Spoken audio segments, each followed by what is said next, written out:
성경 말씀 봉독합니다. 시편 112편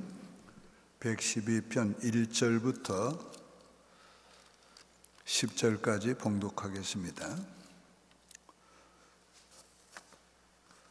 할렐루야. 여호와를 경외하며 그의 계명을 크게 즐거워하는 자는 복이 있도다. 그의 후손이 땅에서 강성하며 정직자들의 후손에게 복이 있으리로다. 부와 재물이 그의 집에 있으며 그의 공의가 영구히 서 있으리로다. 정직한 자들에게는 흑암 중에 빛이 일어나나니 그는 자비롭고 긍휼이 많으며 의로운 이로다. 은혜를 베풀며 구워주는 자는 잘 되나니 그 일을 정의로 행하리로다. 그는 영원히 흔들리지 아니하며 의인은 영원히 기억되리로다. 그는 흉한 소문을 두려워하지 아니하며 여호와를 의뢰하고 그의 마음을 굳게 정하였도다. 그의 마음이 견고하여 두려워하지 아니할 것이라. 그의 대적들이 받는 보응을 마침내 보리로다. 그가 재물을 흩어 빈궁한 자들에게 주었으니 그의 의가 영구히 있고 그의 뿔이 영광 중에 들리리로다. 악인은 이를 보고 한탄하여 이를 갈면서 소멸되리니 악인들의 욕망은 사라지리로다. 아멘. 정직자의 후대가 복이 있습니다. 하나님, 오늘은 어린이 주일입니다.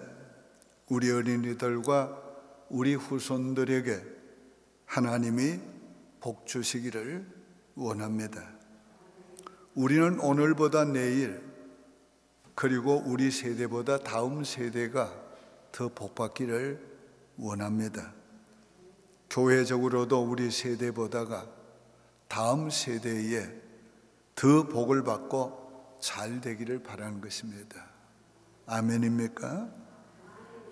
하나님은 우리 마음보다도 우리에게 복을 주시기를 더 원하십니다.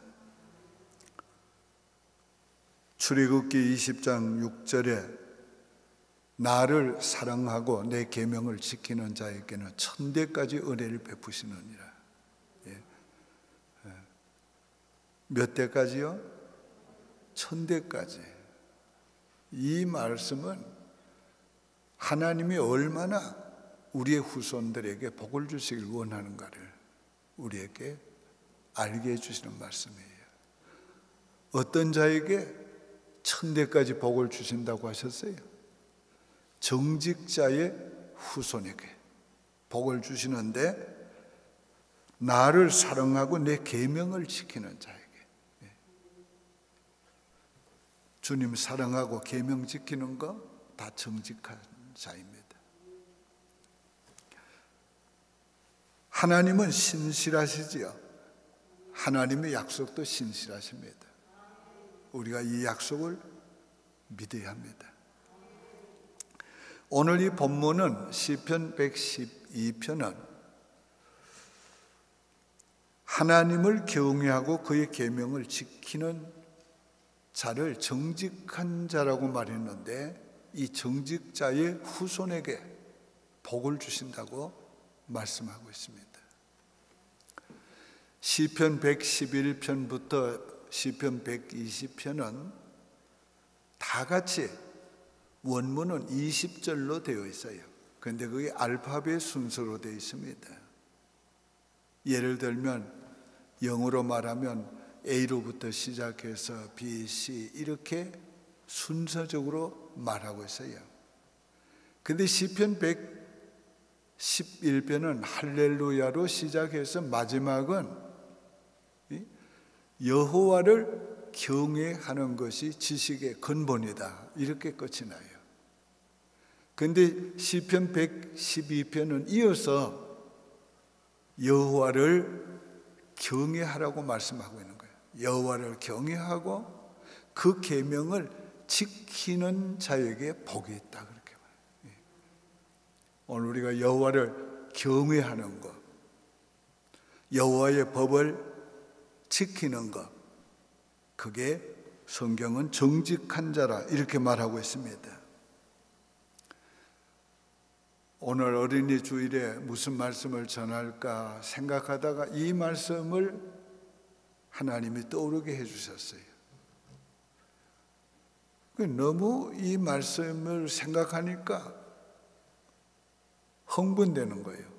야, 하나님이 나에게만 복을 주시는 것이 아니라 우리 후대까지 복을 주신다고 하니까 정말 이렇게 좋은 하나님, 좋은 약속의 말씀이 있다는 게 너무 놀라운 거예요. 밤에 잠을 자면서도 그 생각을 하면은 그 말씀에 사로잡히게 되었습니다. 여러분 생각해 보세요. 하나님이 우리에게 복을 주시는 것도 놀라운 일인데 우리의 후대까지 복을 주신다고 생각해 봐요. 이 가슴 뛰는 일 아닙니까? 우리 다 같이 한번 해봅시다. 시작. 정직자의 후손이 복을 받는다. 첫째는 여호와를 경외하시기 바랍니다. 1절에 할렐루야 여호와를 경외하며. 성경이 말하는 정직은 하나님에 대하여 정직한 겁니다. 근데 하나님에 대해서 정직한 것이 바로 여호와를 경외하는 것입니다. 여호와를 경외하되 마음으로도 경외하고 삶으로도 경외하는 것이 정직한 겁니다.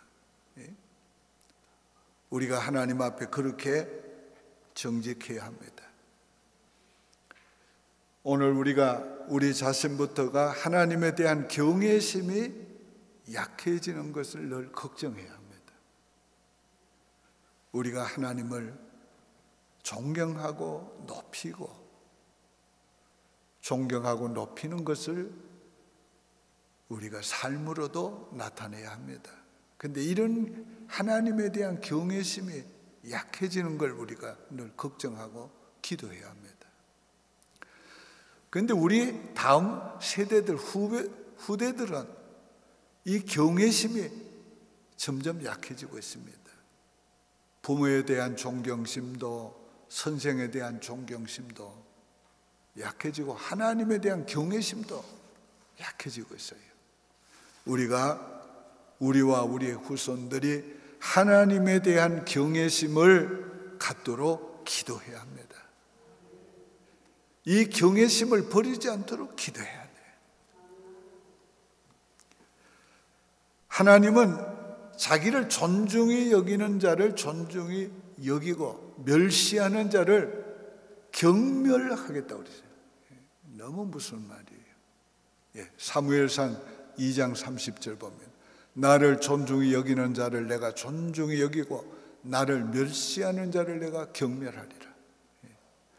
하나님이 나를 존중히 여긴다면, 하나님이 나를 귀하게 여기고 높여주신다면 뭐 그보다 더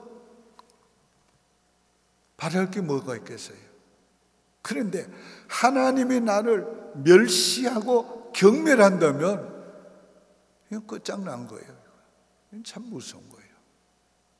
그런데 하나님은 우리가 하나님을 존중히 여기면 존중히 여겨주고, 우리가 하나님 멸시하면 하나님도 멸시하고 경멸히 여기기 때문에 오늘 하나님을 존경하는 일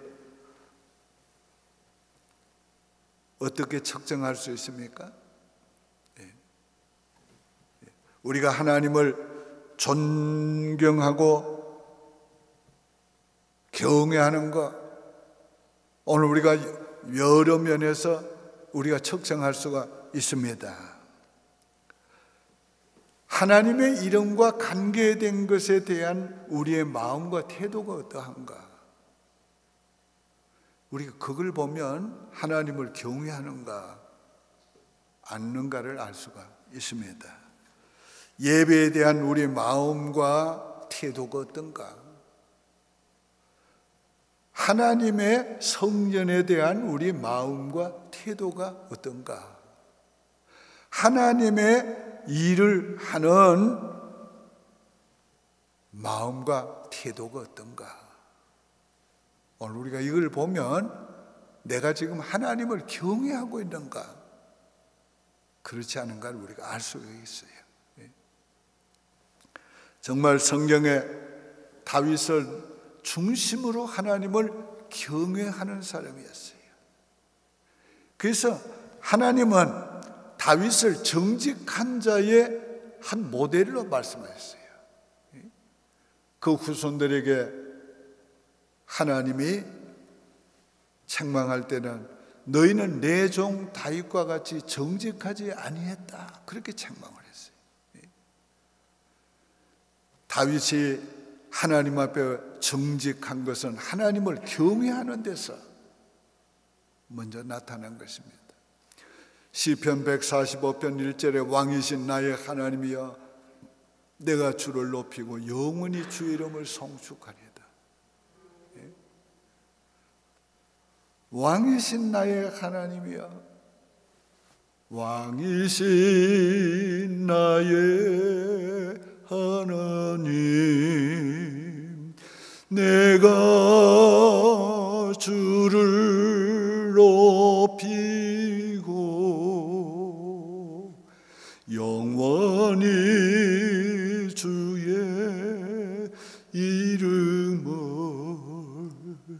송축하나이다.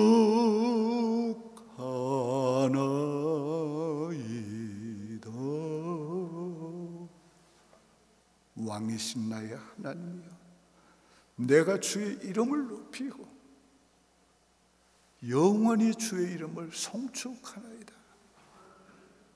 그 다윗의 그 심정으로부터 하나님을 높이는 그 마음을 우리가 읽을 수가 있게 되는 것입니다. 다윗의 경외심을 좀 구체적으로 말씀드리면 하나님의 이름과 관계된 것을 그가 얼마나 두려워했는지 몰라요. 예를 들면 사울 왕이 자기를 죽이려고 그렇게도 3,000여 명의 군대를 거느리고 쫓아다닐 때 매일매일 피난 생활하면서 생명의 위협을 받고 있었어요. 그런 때에 그를 죽일 기회가 2번이나 있었습니다. 그래도 내가 하나님의 기름 부음 받아 종을 어찌 손을 댈 수 있느냐? 난 대지 않겠다고 그랬어요. 그의 부하들이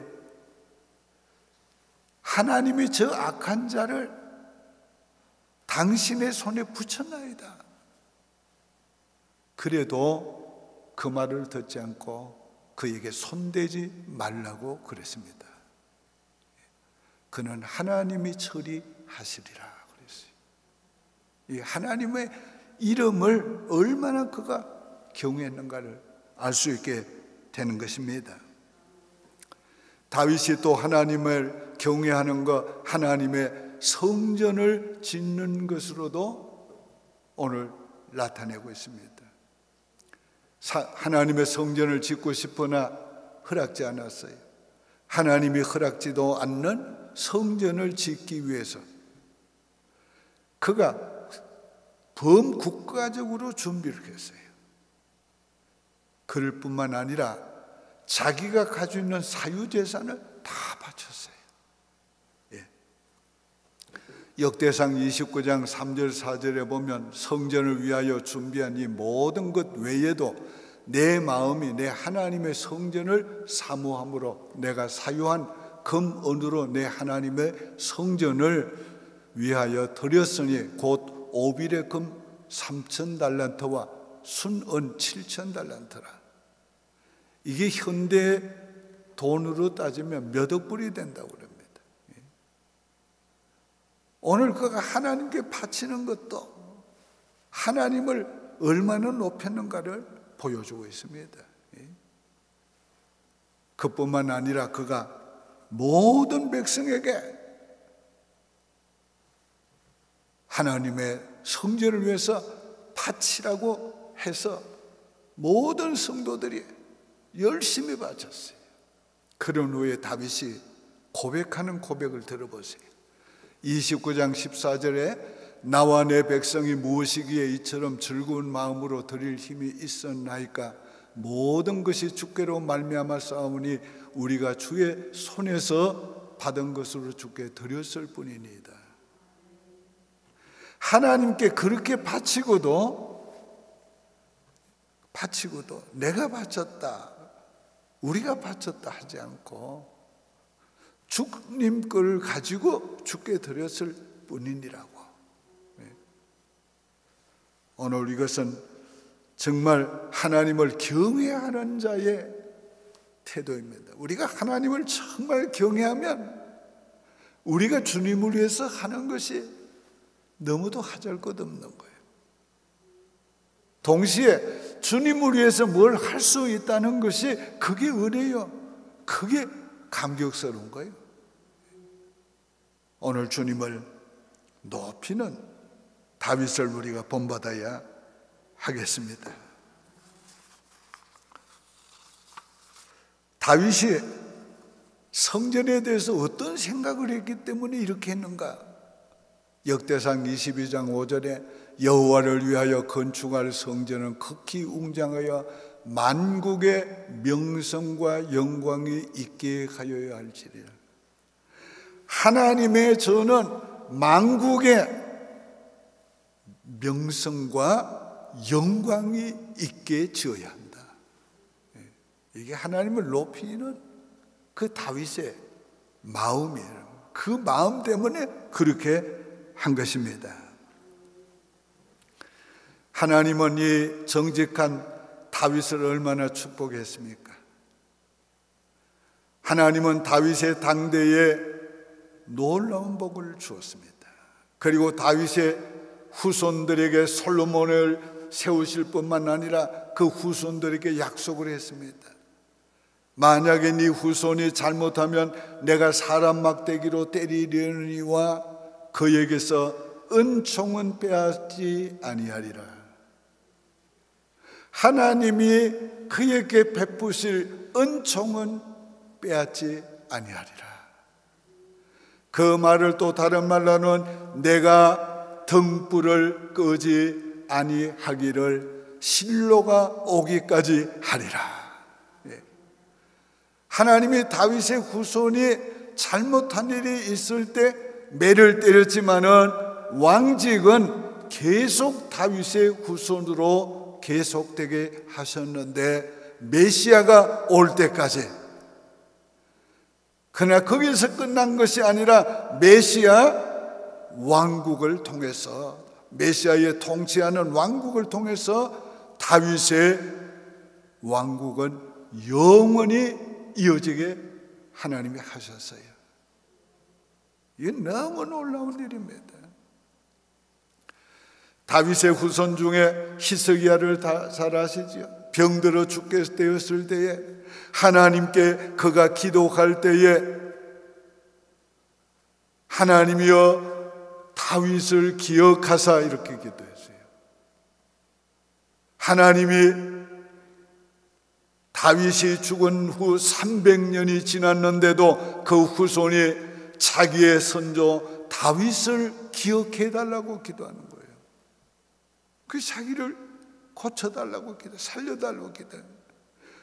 놀라운 것은 하나님이 그 기도를 들어주셨다는 거예요. 여러분, 만약에 우리의 후손이 300년이 지나서 하나님께 기도할 때 하나님 우리 조사 누구를 기억하사, 여러분 감히 이렇게 기도하는 후손이 있다고 하면은 이건 너무도 놀라운 일 아니에요? 다윗은 하나님 앞에서 정직한 자였고 그와 그의 후대에게 복을 주셔서요. 오늘 우리도 이 놀라운 복을 받아야 되겠습니다. 다 같이 해봅시다. 시작. 주여 우리를 경외하는 마음을 주시옵소서. 주여 여호와를 경외하는 마음을 주시옵소서. 두 번째는 여호와의 계명을 즐거워하시기 바랍니다. 1절에 그의 계명을 크게 즐거워하는 자. 여호와의 계명을 즐거워하는 자가, 여호와의 계명을 즐겁게 지키는 자가 정직한 자예요. 여호와의 계명을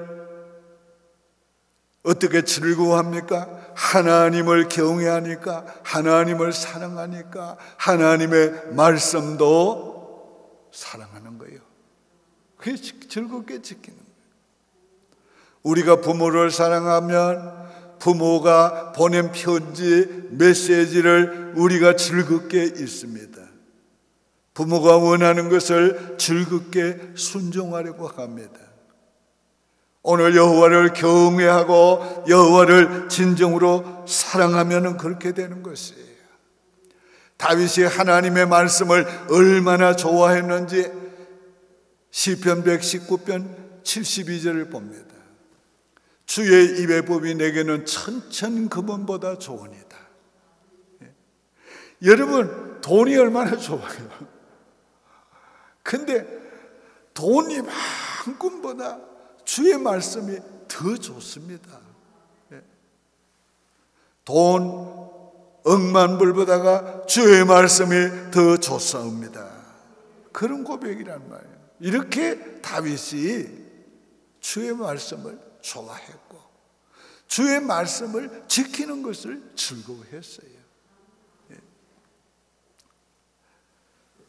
오늘 우리가 주의 말씀을 지킬 때 의무적으로만 지켜서 안 돼요. 마음으로도 지켜야 합니다. 즐거운 마음으로, 기쁜 마음으로 지켜야 돼요. 다운센트 목사님이라고 계셨어요. 그 목사님에게 한 집사님이 찾아와 묻기를, 목사님, 아주 어렵게 사는 여성에게도 11조를 하라고 해야 합니까? 그랬어요. 그러니까 다운센트 목사님이 그야 물론이지요. 그런데요, 그런 여성도에게 그 말을 할 때는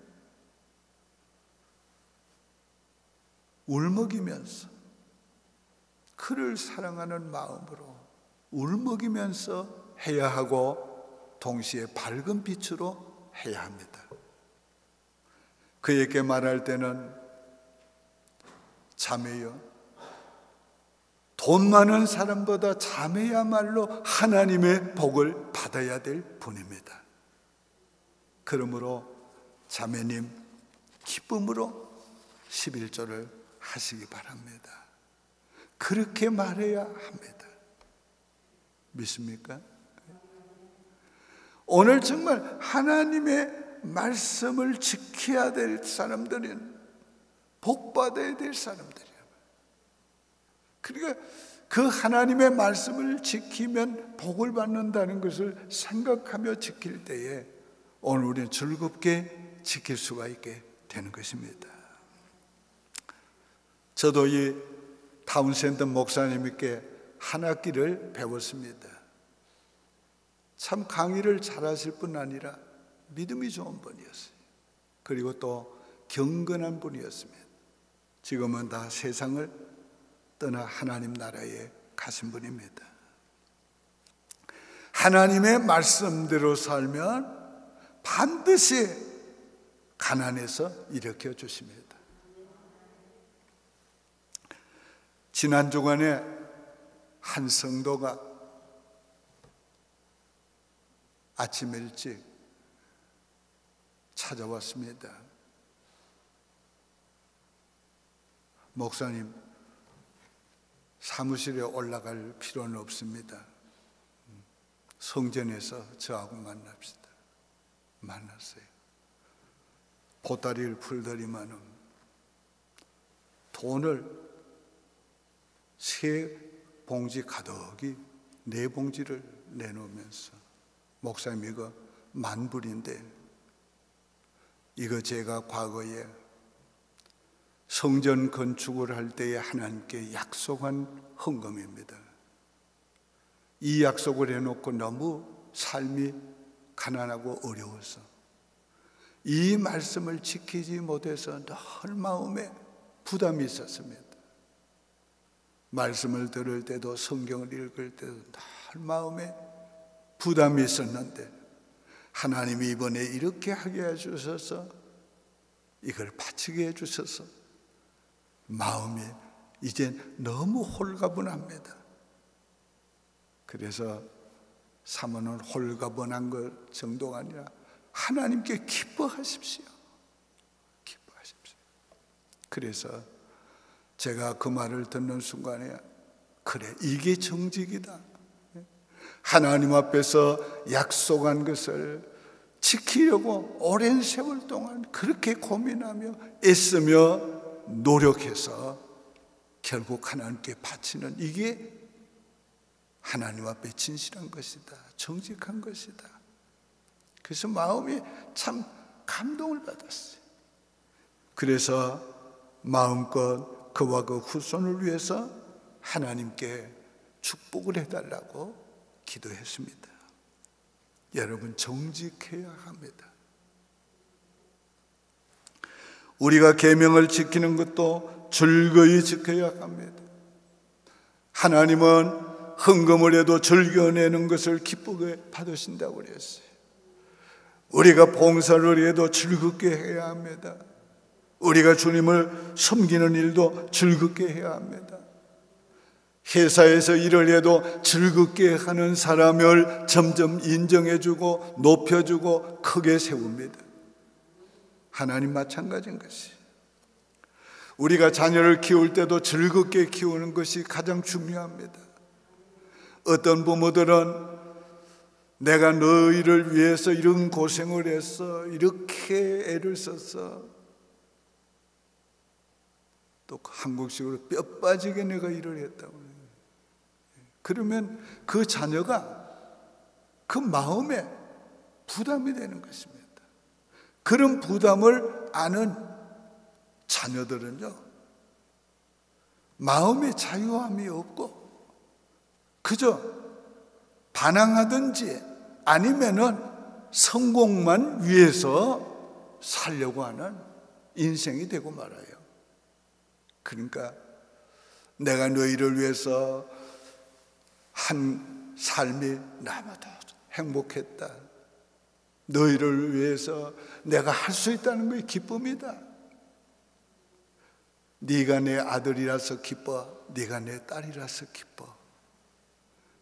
여러분, 그렇게 자녀를 대해야 합니다. 그 어떤 것보다가 그 아들을, 딸을 기뻐하는 부모의 모습이, 자랑스러워하는 그 부모의 모습이 자녀들로 하여금 하나님 앞에 바르게 자라게 하는 것이고 세워지는 것입니다.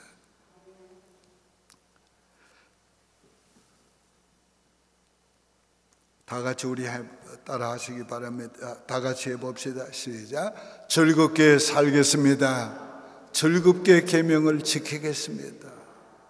즐겁게 하는 게 중요합니다. 세 번째로 정직자의 후손이 복을 받습니다. 2절에 그의 후손이 땅에서 강성하여 정직한 자들의 후손에게 복이 있으리라.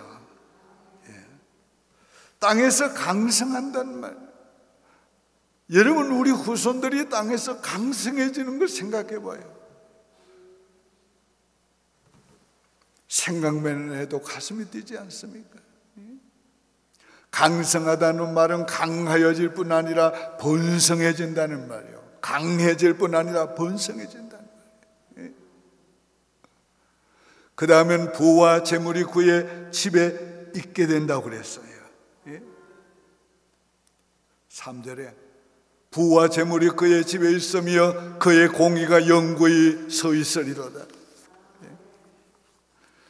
좀 우리 자녀들이 잘 살기를 원치 않아요? 그 집에 부와 재물이 가득하고 생각만 해도 너무 좋지. 근데 단순히 부와 재물만 가득한 것이 아니라 공의도 같이 있다고 그래요. 공의도. 그러니까 그 부가 영구하단 말이에요. 공의를 떠나 불의한 삶을 살면서 부와 재물이 가득하면 그거는 축복이 아니에요. 그런데 공의가 같이 있으니까 진정한 복이란 말이죠. 그 다음 보니까 흑암에도 빛이 비친다고 그랬어요. 4절에 정직한 자에게는 흑암 중에 빛이 일어나나니 그는 자비롭고 긍휼이 많으며 의로운 이시로다. 이거 두 가지로 생각할 수 있습니다. 이 어두운 세상에 살 때에 하나님이 빛을 비춰 주신다는 말이에요. 죄악 세상에 살 때에 의의 빛을 비춰 주신다는 말이에요. 불의한 세상에서 억울한 일을 당할 때 긍휼을 베풀어 주신다는 말이에요. 오늘 하나님께서 이 땅에 살아가는 삶의 여정을 하나님이 빛으로 인도해 주신 것이에요. 그뿐만 아니에요. 자기 자신이, 우리 자녀들 자신이 흑암에 빠질 때가 있어요. 죄에 빠질 때가 있어요. 큰 어려움에 빠질 때가 있어요. 이럴 때에 하나님께서 그 어둠에 두지 아니하시고 하나님이 빛을 비춰 주신다는 거예요. 자비와 긍휼과 의로운 빛을 비춰 주셔서 네 후손으로 하여금 흑암에 살지 않도록 내가 해준다. 참 너무 하나님이 축복하지 않습니까?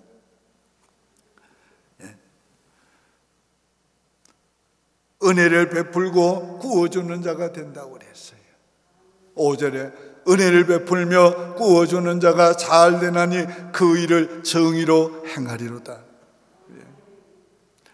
정말 우리 자녀들이 베푸는 삶을 살 수 있게 해주시는 게 얼마나 좋겠어요.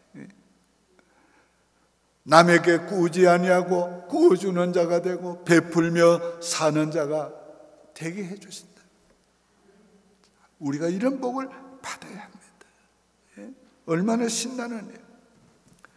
그 다음엔 견고하여 흔들리지 않는다고 그랬어요. 6절에 그는 영원히 흔들리지 아니하며 의인은 영원히 기억되리로다. 마귀가 흔들어도 흔들리지 아니할 것이요, 사람들이 흔들어도 흔들리지 않을 것이요, 코로나 팬데믹이 흔들어도 흔들리지 아니할 것이요, 하나님이 흔들리지 않도록 붙잡아준다. 얼마나 놀라운 축복이에요. 그 의가 영구히 있고 그의 뿔을 높여주신다고 그랬어요. 자, 9절에 그가 재물을 걷어 빈궁한 자들에게 주었으니 그의 의가 영구히 있고 그의 뿔이 영광 중에 들리리로다. 여기 뿔은 뭡니까? 권세. 뿔은 힘의 상징이에요. 우리 후손들에게 의와 권세와 힘이 영구하게 하나님의 놀라운 축복을 지금 말씀하고 있습니다. 어떤 상황에서도 흔들리지 않는다고 했잖아요. 흉흉한 소식을 들어도 두려워하지 않고, 그렇지요? 여러분, 어려운 소식을 들으면 여러분의 마음이 든든해야지, 걱정하지 않아야지. 요즘뿐만 아니라 이 애틀란타는 그 내성 병력 소리가 얼마나 큰지만, 지난번에는 완전히 어디 날아가는 것 같아. 그래도 두려울 게 아무것도 없잖아요.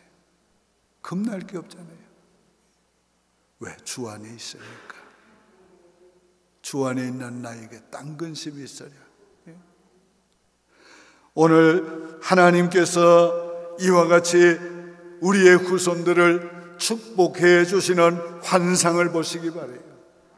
이런 환상을 보고 오늘 나의 신앙생활을 하고 오늘 나의 삶을 살고 오늘 내가 하나님 앞에서 정직한 자로 살아가시길 바랍니다.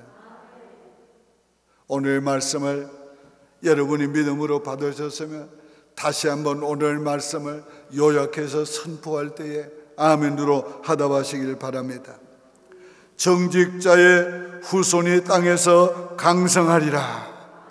정직자의 후손의 집에 부와 재물과 공의가 있으리라. 정직자의 후손은 흑암 중에도 빛이 비치리라. 정직자의 후손은 베풀며 구워주는 자가 되리라. 정직자의 후손은 흉흉한 소문을 두려워하지 않으리라. 정직자의 후손은 견고하게 서리라. 정직자의 후손은 그 의가 영구하고 그 뿔이 영광 중에 들리리라. 아멘. 정직자의 후대가 복을 받습니다. 할렐루야, 할렐루야. 하나님 아버지 감사합니다. 예수 믿게 하셔서 감사합니다. 아버지여, 오늘까지 저희들에게 은혜 베푸시고 복 주신 것을 감사합니다. 이제는 우리만 아니라 우리의 후대가 다 복을 받기를 원합니다. 아버지여, 오늘 이 교회에서 자라나는 모든 어린아이들을 축복해 주시옵소서. 이 아이들이 다 복을 받게 해 주시옵소서. 우리의 자녀들 어디에 있든지 이 시간에 여호와여 복을 주시옵소서. 정직자의 후손에게 약속하신 복을 주시옵소서. 예수님의 이름으로 축복하며 기도드립니다. 아멘.